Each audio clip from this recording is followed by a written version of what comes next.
it's one thing that I've been thinking about, and I keep on asking my guests dito sa ating programa, no?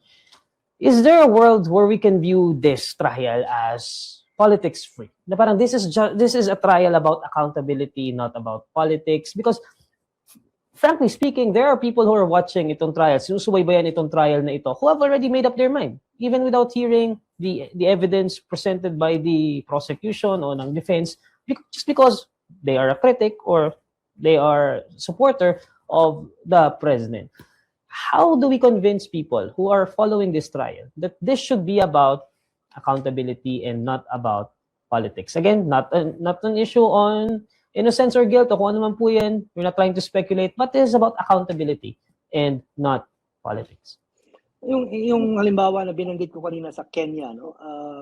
May patayan nangyari pagkatapos ng isang election doon, and there were attempts at investigating in Kenya local courts, pero hindi kumbinsido yung mga taong iba na kayang gawin ng mga korte at huwis ng Kenya ang imbestigahin ng sarili niyang mga presidente at vice-presidente. So ang naging slogan nila, don't be vague, bring it to the Hague. No? Huwag maging malabo, dalhin na lang yung kaso sa Hague. And in the Philippines, that's sort of what has happened. Siguro sa mga nanonood nitong live stream sa ICC, no, siguro tanongin nila ang sarili nila kung saan, kahit saang panig sila nandoon. No?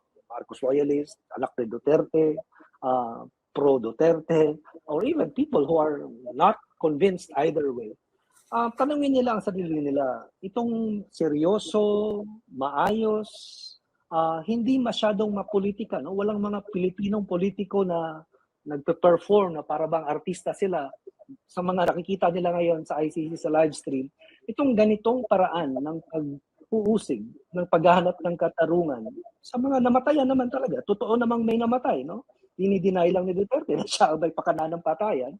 Itong mga pangyayaring ito, itong seryoso, may dignidad, maayos at formal na proseso, pwede ba itong mangyari sa Pilipinas? Posible bang magawa ito na hindi nahahaluan ng politika, hindi nahahaluan ng pananakot, hindi nahahaluan ng korupsyon? Yun ang tanong.